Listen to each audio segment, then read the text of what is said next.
So when you hear the word Isan, what comes to mind? เจ้าเขาเป็นคนไม่ทานกะปิไม่ทานปลาร้าอยู่แล้วโอเค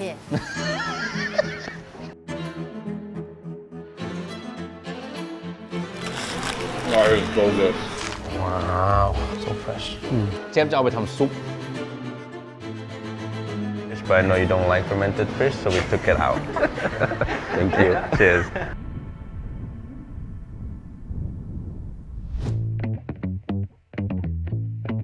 Shall we see what Isan is all about? It's amazing Let's start at Buriram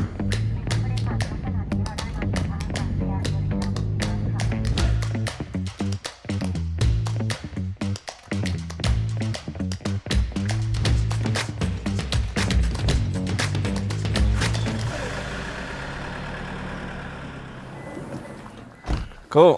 So yeah, here we are.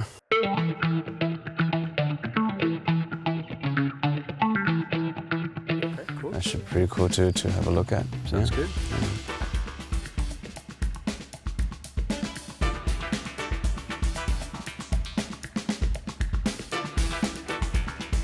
ถ้าถามว่า GI คืออะไรคือสิ่งบ่งชี้ทางภูมิศาสตร์ GI นี่เราชี้อัตลักษณ์ให้ชัดเจนมากยิ่งขึ้น อย่างเช่นดินอัตลักษณ์ที่เกิดจากภูเขาไฟข้าวปลูกอยู่ในพื้นที่ดินภูเขาไฟ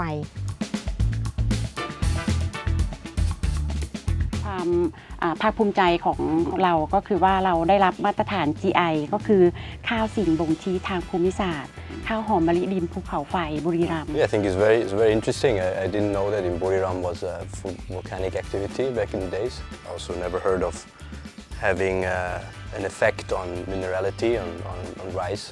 Soil that's here and then contains all the minerals that's good for growing the rice in this area that gives it GI classification basically without and these soil. Yeah this soil so the soil is really important อันนี้ก็1 ต่อ 1หมดเลยใช่อันนี้เหมือนกันนะครับใช่ถูกต้อง Okay so all 1 to 1 but except for this 1 to 3 more Okay ได้อันนี้คือจะเป็นข้าว105ที่ขันAnd it's husk and then after that pass to a little bit of heat and then leave to dry After it dries up, then they'll polish it and you'll get this rice. And long time หน่อยนะครับขอช้อนอันนึงนะครับ You want to try this? No, I'm good. No? So this is made from small shrimps that have been fermented. It doesn't look too funky. It's alright. I'll try a bit. Is it very funky? No. Not that funky. เจ้าเขาเป็นคนไม่ทานกะปิไม่ทานปลาร้าอยู่แล้ว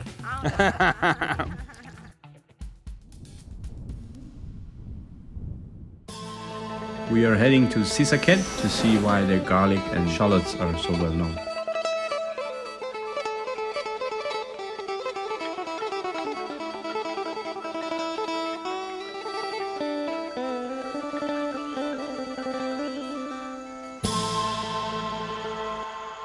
ศรีสะเกษก็เป็นจังหวัดที่มีความโดดเด่นในเรื่องของทุเรียนภูเขาไฟแต่ที่สำคัญกว่าก็คือหอมแดงกระเทียมศรีสะเกษค่ะเอกลักษณ์เด่นของกระเทียม GI ศรีสะเกษคือดินที่เป็นดินจอมปลวกดินที่เกิดจากการก่อสร้างรังของปลวกแล้วเราก็ดินตัวนั้นมาเป็นเนื้อดินผสมในการปลูกดินจอมปลวกดินรังปลวกดินที่เป็นรังปลวกใช่Wow so fresh ขอบคุณครับนี่คือผักดอง3 รสผักดอง3 รสมีแกลิกแชลลอตเลมอนกราสจิงเจอร์แล้วก็ชิลีเดี๋ยวแปลให้มีพริกมีขิงมีกระเทียมมีหอมแดงแล้วก็ I agree. Whatever he says. อันนี้คือกินได้แล้ว so 6 months you're done to harvest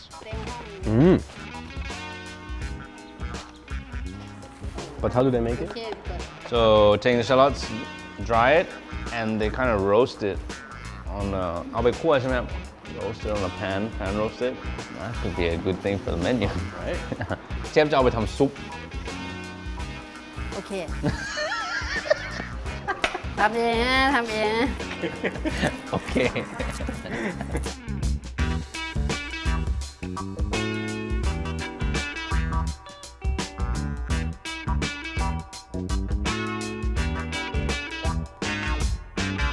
you can take it, she says.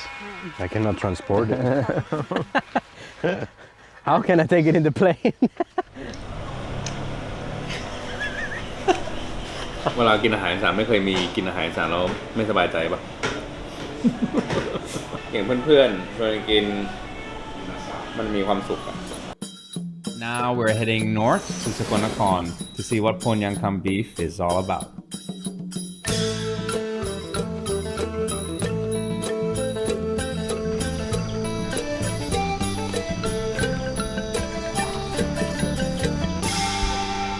เนื้อพลยังคำก็คือเนื้อที่เลี้ยงโดยสมาชิกของสหกรณ์นะครับแล้วก็เลี้ยงโดยกรรมวิธีของสหกรณ์พลยังคำก็ถึงนึกถึงบ้านพลยังคำนะครับเป็นแหล่งที่เลี้ยงโคของจังหวัดสกลนครเราครับ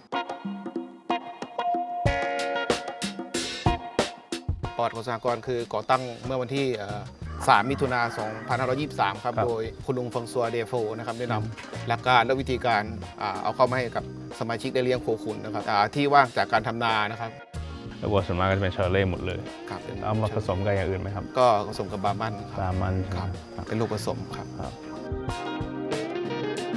เราเรียนด้วยระบบคุณภาพแล้วก็วิธีการนะครับตามขั้นตอนนะครับความเอาใจใส่ของสมาชิกที่เลี้ยงโคขุนนะครับถึงได้เนื้อคุณภาพนะครับตามมาตรฐานที่เราต้องการนะครับก็คือ GI คือเกรดตั้งแต่ 3.5 ขึ้นไปนะครับ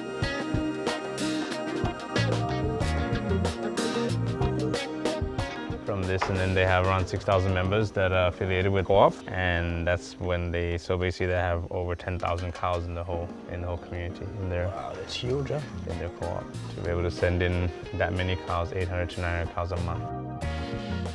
And they're all the same breed, or Yeah, so they'll all be underneath a Charolais mixed with Brahman, but primarily a Charolais breed. So Simmentals and Limousine too. That's when they started, I think. They would start with the Simmental and Limousines and the Charolais. Now they mix the Charolais with the Brahmans mainly. Yeah. So they mix it with the Brahmans so that the Charolais cows, which are coming from really cold climates, can adapt easier once they breed it with the Brahman cows, which are tropic, and they can survive the heat. ไส้หมดแล้วไม่มีอันนี้เนาะไส้อยู่ไหนครับอยู่นี่อยู่ในนึ่งเหรออ๋อมีไส้เราน่าจะต้มในนี้ก่อนใช่ไหมครับแล้วค่อยมาหั่นตรงที่เราปลูกไว้ใช่ไหมครับอ๋อนี่Okay, so we're done with Isan, and it's super awesome to be here at Thai Long, one of my favorite restaurants in the world. Then we'll see you in the kitchen. Let's go home and see what we can do with all these products.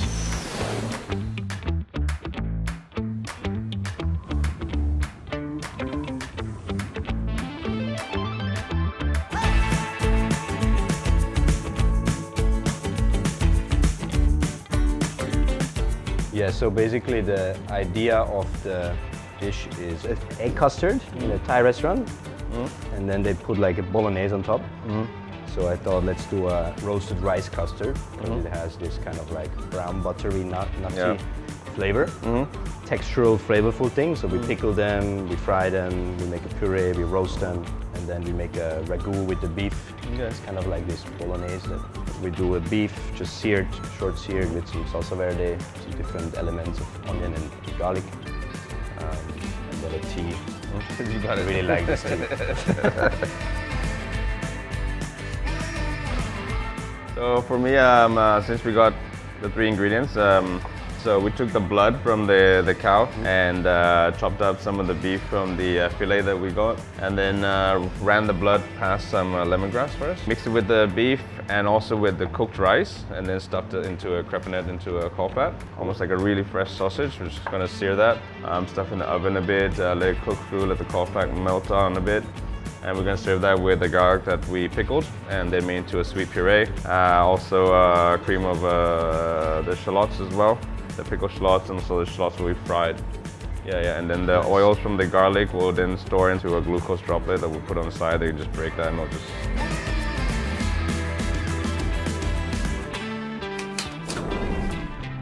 Say again? So Daniel Hum wants his half line back.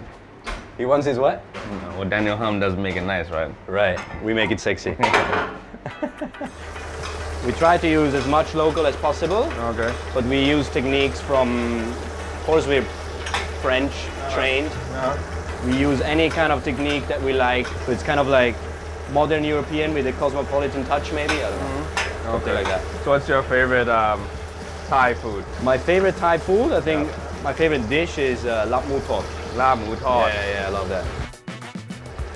Why did you become a chef? I think it was easy to understand. Out of all the things, like didn't want to really do anything that was like other than that. When I was going to college, even trying to get a degree, but like always being in the kitchen was like was easy, was fun, was something you want to wake up to. Right. For me, it was very unromantic. I honestly didn't know what to do, and everyone just said, "Do something you like," and I was like, "I like to eat, so let's try that." That's the easiest way. Yeah. Yeah. So this is, like I said just now, the sort of like the sausage that we did. So the rice is already in there, the beef blood, the beef from the fillet as well is chopped up into there as well. And then we're gonna serve that with, on the bottom is a gel with the garlic that we've pickled. Nice. And then cream of the shallots. And the oil from the garlic is in the little pebble in here. And then the pebble is made from the lining is made from glucose. We dropped in there so you can break it. Curry from Isan are using yanang leaves. And then we just flavor that with basically salt, maybe a little bit of roasted rice in there as well, you know. Usually they'll use fermented fish, but I know you don't like fermented fish, so we took it out. Thank you. Cheers.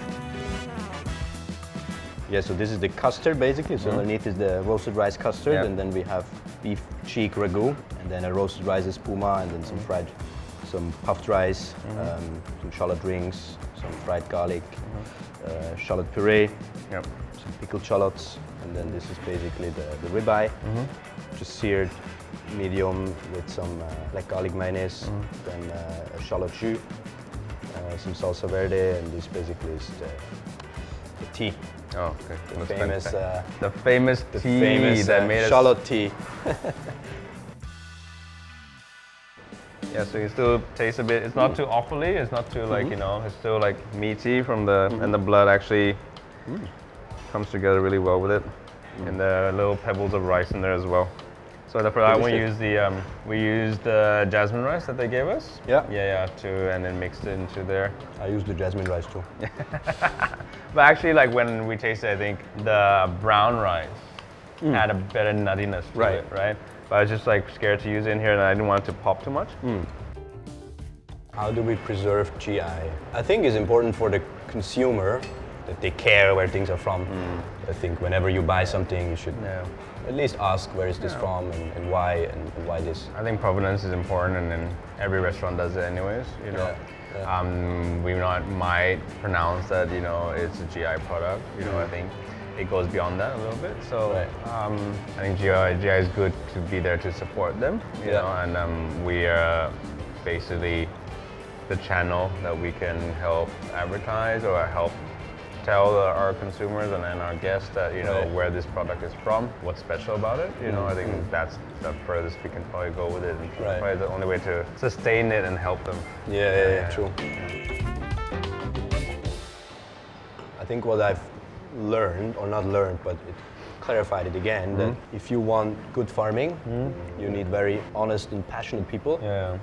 And it's very difficult to make it on a big scale, kind of rare to find these farms. And if you find them, you need to like really support them. Help them. I think like that's the best part, like making sure they're alive, and you know, it may sound like, you know, so we can get good stuff. Right. Simple but as you know, that, it is a cycle, right? And then, otherwise, we cannot cook it. Yeah. Simple. I think like what I learned is like how important the soil is to get, you know, the shallots and the garlic to be like this, or the rice even. We found that out, and I think people need to take good care of their soil more than we see nowadays, or not to just rape the land and try to just grow one product and try, you know. I think when you treat the soil properly and you rotate your plants or your crop, you know, like how they do on that farm we went. It was a perfect example of like not being too greedy and being able to do it just the right amount for them to survive, you know. And in the end, we get some really, really nice product.